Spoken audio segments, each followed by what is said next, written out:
Hello, people of Earth. Welcome. You find me walking through the little forest we have here on the farm, and I've been thinking about the topic in the video description for a little bit now.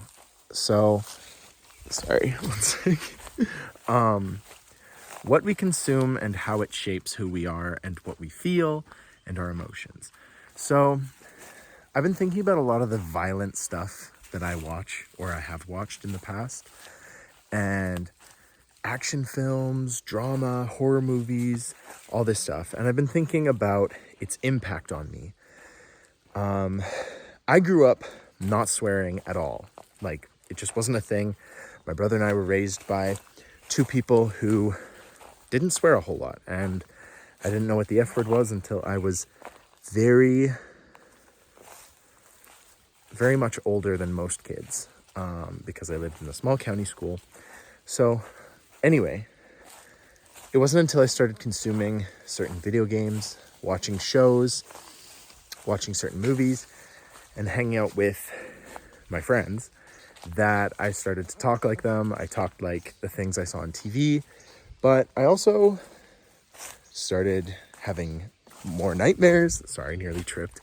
Started having nightmares, all kinds of bad dreams, got really anxious, anxiety, stress.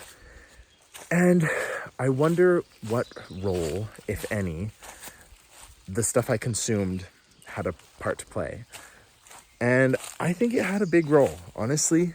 So I've tried for the last week or two to not consume violent, distressing, emotionally provoking things on TV. I read my books. I watch a lot of comedy. I watch a lot of funny things that make me laugh, make me smile. I watch a lot of like amazing documentaries on life and nature and everything. And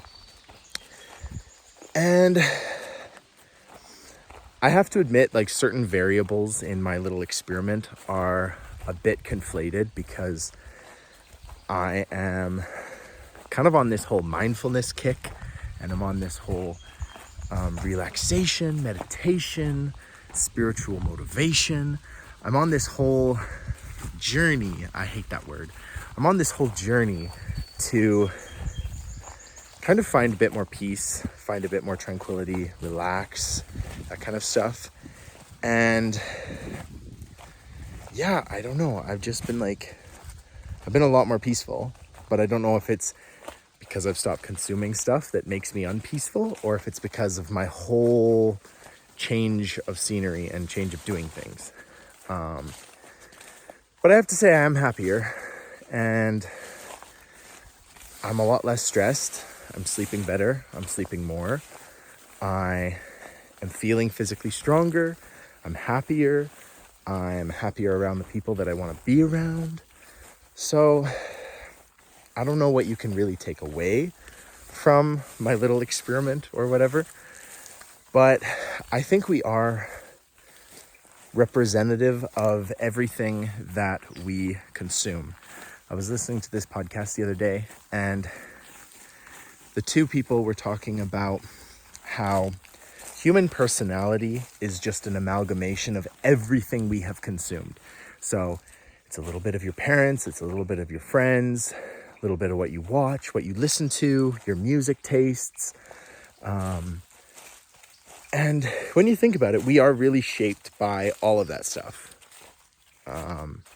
So maybe if you remove the toxic or the damaging or the violent, then you become less toxic and damaged and violent.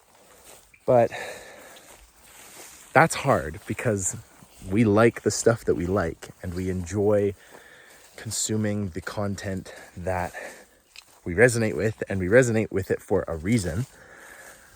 But I don't know. I really want to hear your guys' thoughts on, does the content we consume shape who we are? Does it make us more stressful? I think also a factor in this is that your body can basically react to things that it's watching in like a physiological way. So I know that there's been a lot of studies on like porn, and when somebody watches that kind of content, and I know, it has like a physiological change on the person's body and things like that. So it is curious. And, like I am just as much at fault as anybody else. But I think if you can be mindful and you can be present and understand some of these things, you can be less affected by them. And maybe I'm totally wrong, and that we are all creating content and creating things that make us feel bad or worse or anything like that. But who knows? The jury certainly isn't out on a lot of these ideas and topics and things like that. But it's something I've been thinking about. It's obviously something I think about a lot because I make all kinds of content and all kinds of ideas, and I talk about all kinds of things, and I wonder what my impact is. Sometimes I know what my impact is because you guys let me know, and I sort of see what I'm doing, and I get rid of things that don't have the impact that I think I wanted to have. And sometimes I'm like, oh man, like Jack, I really missed the mark on this one. Like you were totally out to lunch. Like that was not the right thing to do. And I respect that. I don't always own up to it. Sometimes I just delete it and that's it. But that's my prerogative. But yeah, I don't know, guys. I just think it's an interesting topic, right? Like it's interesting that if you're obsessed with horror movies and things and you have like deep anxiety or something, I wonder if those two things could be at all connected in any way. I don't think there's a way to like properly test this kind of stuff, but who knows? Anyway, this has been Jack's Forest Ramble for the day. Let me know your thoughts, what you think. Do you think society has shaped us into being anxious little phone-obsessed texters with poor communication skills? Or do you think, is it possible to recondition and reprogram what you are based on what you consume? I'm gonna stop here because the next part of the forest walk is rather treacherous, and if I've got my phone, I'm going to fall and I'm going to die. So thank you guys for being here. Thank you for listening. If you're still here, let me know your thoughts. Obviously, like I do a whole bunch of different stuff, so maybe some of my content needs to be reevaluated. Who knows? But I love you guys. I hope you have a beautiful day. Enjoy the sun. Get out there. And I will talk to you guys tomorrow.